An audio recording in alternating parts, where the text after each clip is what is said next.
ನಮ್ಮ ಯೂಟ್ಯೂಬ್ ಚಾನಲ್ಗೆ ಸ್ವಾಗತ. ಇವತ್ತಿನ ಆಸೆ ಸೀರಿಯಲ್ ಸಂಚಿಕೆ ಮತ್ತು ನನ್ನ ಜೊತೆ ನಿನ್ನ ಕತೆ ಸೀರಿಯಲ್ ಸಂಚಿಕೆಯ ಮಹಾ ಸಂಗಮ ನಡೀತಾ ಇದೆ. ತುಂಬಾ ಇಂಟ್ರೆಸ್ಟಿಂಗ್ ಆಗಿದೆ. ನಾನಂತೂ ಇವತ್ತು ತಿಳಿಸ್ಕೊಡೋ ವಿಷಯ ತುಂಬಾ ಇಂಟ್ರೆಸ್ಟಿಂಗ್ ಆಗಿದೆ. ಬನ್ನಿ ಫ್ರೆಂಡ್ಸ್ ನೋಡೋಣ. ಮೊದಲನೇ ಸಂಚಿಕೆ ಶುರುವಿನಲ್ಲಿ ಹುಲಿಯನ್ ಮುಂದೆ ಪಂದ್ಯ ಆಡೋದಕ್ಕೆ ಅಂತ ಹೇಳ್ಬಿಟ್ಟು ಅಜಿತ್ ಮನೆಯವರು ಮತ್ತು ಸೂರ್ಯ ಮನೆಯವರು ಎಲ್ಲರೂ ತಯಾರಾಗಿ ಅವನ ಮುಂದೆ ಪಂದ್ಯ ಎದುರಿಸೋದಕ್ಕೆ ಅಂತ ತಯಾರಾಗಿ ಅಖಾಡಕ್ಕೆ ಅಂತ ಬರ್ತಾರೆ. ಅಲ್ಲಿ ಹುಲಿಯ ಮಾತಾಡೋದಕ್ಕೆ ಅಂತ ಸ್ಟಾರ್ಟ್ ಮಾಡ್ತಾರೆ. ಮುಖ ನೋಡ್ತಾ ಇರ್ತಾರೆ. ಫಸ್ಟು ಜಿದ್ದಿಗೆ ನೋಡ್ತಾ ಇರುವಾಗ ಹುಲಿಯವರು ಮಾತಾಡೋಕ್ಕೆ ಸ್ಟಾರ್ಟ್ ಮಾಡ್ತಾರೆ. ಹುಲಿಯವರು ಹೇಳ್ತಾ ಇರ್ತಾರೆ, ರಾತ್ರಿ ಬಂದು ಹೊಡೆದಿದ್ದಲ್ಲ ಕಣೋ, ಈಗ ಬಂದು ಹೊಡೀರೋ, ನೋಡ್ರೋ ನಿಮ್ಮನ್ನ ನಮ್ಮ ಮನೆ ಹಾಳುಗಳು ಮಾಡ್ತೀನಿ ಅಂತ ಹೇಳ್ಬಿಟ್ಟು ಸೂರ್ಯನು ಮತ್ತು ಅಜಿತ್ ಅವ್ರಿಗೆ ಎಲ್ಲರಿಗೂ ಹೇಳ್ತಾ ಇರ್ತಾರೆ. ಆಗ ರಂಗನಾಥ್ ಅವ್ರು ಮಾತಾಡ್ತಾರೆ. ರಂಗನಾಥ್ ಅವ್ರು ಹೇಳ್ತಾರೆ, ಅಯ್ಯೋ ಏನ್ರಯ್ಯ ಇದು, ಈ ಕಳ್ಳನ್ನ ಎದುರಿಸೋಕ್ಕಾಗುತ್ತಾ? ನಮ್ಮ ಮಕ್ಕಳೆಲ್ಲ ಸೇರಿ ಈ ಕಳ್ಳ ಪರೋಡಿನ ಎದುರಿಸೋಕೆ ಹೋಗಿ ನಮ್ಮ ಮಕ್ಳಿಗೆ ಏನಾದರೂ ಅನಾಹುತ ಆದರೆ ಯಾರು ಅಂತ ಹೇಳ್ಬಿಟ್ಟು ತುಂಬ ಹೆದರುತ್ತಾ ಇರ್ತಾರೆ ರಂಗನಾಥ್ ಅವರು. ಆಗ ಸೂರ್ಯ ಅವರು ಯುದ್ಧಕ್ಕೆ ನಿಂತಾಗ ಯಾರ ಮುಂದೆ ಹೆದರಬಾರ್ದಪ್ಪ ಅಂತ ಹೇಳ್ಬಿಟ್ಟು ಇನ್ನೊಂದು ಮುಂದಿನ ಸಾಲ ಹೇಳ್ತಾರೆ. ಇಂದ್ರಜಿತ್ತು ಇದ್ದ, ಕುಂಭಕರ್ಣನು ಗೆದ್ದ, ರಾವಣನು ಬಂದ, ಆದರೆ ಆಕಾಶದಲ್ಲಿ ನುಗ್ಗಿ ಸಮುದ್ರನೇ ಸೀಳಿ ಒಬ್ಬೊಬ್ಬರ ರಾಕ್ಷಸರ ಎದೆ ಸೀಳಿ ನಡುಕ ಹುಟ್ಟಿಸಿದ್ದು ನಮ್ಮ ನಾಡಿನ ಶಕ್ತಿ ಬಜರಂಗಿ ಅಂತ ಸೂರ್ಯ ಅವರು ಜೋರು ದನಿಯಲ್ಲಿ ಹೇಳ್ತಾ ಇರ್ತಾರೆ.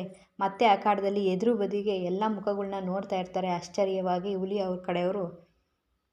ಆಗ ಸೂರ್ಯ ಅವರು ಅವ್ರ ಬಜರಂಗಿ ಆಶೀರ್ವಾದ ಇರೋವರೆಗೂ ನಮ್ಮಲ್ಲಿ ಯಾರಿಗೂ ಏನೂ ತೊಂದರೆ ಆಗಲ್ಲಪ್ಪ ಅಂತ ಹೇಳ್ಬಿಟ್ಟು ರಂಗನಾಥ್ ಅವ್ರಿಗೆ ಹೇಳ್ತಾ ಇರ್ತಾರೆ. ಆಗ ಶಾಂತಿಯವರು ಮಾತಾಡ್ತಾರೆ, ನಾನು 3 ಜನ ಮಕ್ಕಳನ್ನ ಎತ್ತಿದ್ದೀನಿ ರೀ, ಅದರಲ್ಲಿ ಯಾರಿಗೆ ಕೈ ಕಾಲು ಬಿದ್ದೋಗುತ್ತೋ ಗೊತ್ತಿಲ್ಲ ರೀ ಇವತ್ತು ಅಂತ ಹೇಳ್ಬಿಟ್ಟು ಹೇಳ್ತಾ ಇರ್ತಾರೆ ರಂಗನಾಥ್ ಅವ್ರ ಹತ್ರ.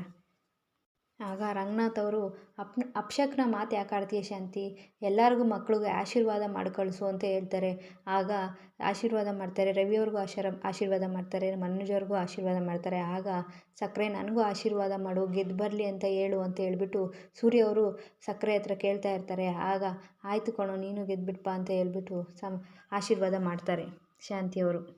ಆಗ ಸೂರ್ಯ ಅವರು ಹಿಂದಿನ ಕಥೆನ ನೆನಪು ಮಾಡ್ಕೊತಾ ಇರ್ತಾರೆ. ಅಜ್ಜಿಗೆ ಯಾವ ರೀತಿ ಹೊಡೆದಿದ್ದ ಹುಲಿಯ, ಮತ್ತು ಅಜ್ಜಿ ಜೊತೆ ಯಾವ ರೀತಿ ತನ್ನ ಸಂತೋಷನ ಕಳೀತಾ ಇದ್ರು, ಮತ್ತು ಊರಿನ ಜನಗಳು ಯಾವ ರೀತಿ ಅವ್ರ ಹತ್ರ ಸೂರ್ಯ ಅವ್ರ ಹತ್ರ ನಮ್ಮ ಪತ್ರಗಳನ್ನೆಲ್ಲ ವಾಪಸ್ ತಂದುಕೊಡಿ, ಹುಲಿಯನಿಂದ ನಮ್ಮ ಕಾಟ ತಪ್ಪಿಸಿ ಮಾಡಿ ಅಂತ ಹೇಳ್ಬಿಟ್ಟು ಎಲ್ಲನೂ ಸೂರ್ಯನ ಹತ್ರ ಕೇಳ್ತಾ ಇರೋದನ್ನ ನೆನಪು ಮಾಡ್ಕೊತಾ ಇರ್ತಾರೆ ಆ ಸಂದರ್ಭದಲ್ಲಿ.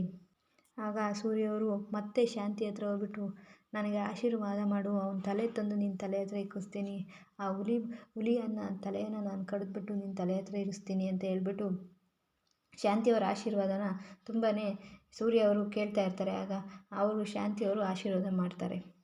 ಆಗ ಶಾಂತಿಯವರು ಹೇಳ್ತಾರೆ, ಇವತ್ತು ಊರು ಕಾಯೋ ಭಟ್ಟ ಆಗಬೇಕು, ಅಂಜಿರೋ ಧೈರ್ಯಗಳಿಗೆ ಧೈರ್ಯ ಹೇಳಿ ಅಂಜಿನ ಪುತ್ರ ಆಗಬೇಕು ಅಂತ, ಊರಿಗೆ ಇಳ್ದಿರೋ ಭೂತನ ದೂರ ಮಾಡೋ ರಾಮದೂತ ಆಗಬೇಕು, ಸಾವಿಗೆ ಸವಾಲಾಕೋ ಚಿರಂಜೀವಿ ಆಗಬೇಕು, ನಾನು ಕೈ ತುತ್ತು ತಿಂದು ಬೆಳೆದಿರೋ ಮಗ ನೀನು, ಹಂಗಾಗಿ ವಜ್ರಕಾಯದ ಆಶೀರ್ವಾದ ಅಂತ ತಿಳ್ಕೊ, ಬಜರಂಗಿ ಆಶೀರ್ವಾದ ಅಂತ ತಿಳ್ಕೊ ಅಂತ ಹೇಳ್ಬಿಟ್ಟು ಆಶೀರ್ವಾದ ಮಾಡ್ತಾರೆ ಶಾಂತಿಯವರು. ಮೊದಲಿಗೆ ಪಂದ್ಯನ ಸ್ಟಾರ್ಟ್ ಮಾಡ್ತಾರೆ. ಆಗ ಸೂರ್ಯನ ಕಡೆಯವರು ಫಸ್ಟು ಹೋಗ್ತಾರೆ. ಆಗ ಅಖಾಡದಲ್ಲಿ ಫಸ್ಟಿಗೆ ಒಂದು ವಿನ್ ಆಗ್ತಾರೆ ಒಬ್ಬರ ಕಡೆಯಿಂದ. ಕಬಡ್ಡಿ ಆಟ ರೋಚಕವಾಗಿ ಕಾಮಿಡಿಯಾಗಿ ತುಂಬಾ ಕುತೂಹಲವಾಗಿ ನಡೀತಾ ಇರುತ್ತೆ. ಇಲ್ಲಿಗೆ ಈ ಸಂಚಿಕೆ ಮುಗಿದಿದೆ. ಮುಂದಿನ ವಿಡಿಯೋದಲ್ಲಿ ಸಿಗೋಣ ಫ್ರೆಂಡ್. ವಾಚಿಂಗ್ ಫಾರ್ ನಮ್ಮ ವಿಡಿಯೋ. ಸಬ್ಸ್ಕ್ರೈಬ್ ಮಾಡಿ. ನಮಸ್ಕಾರ.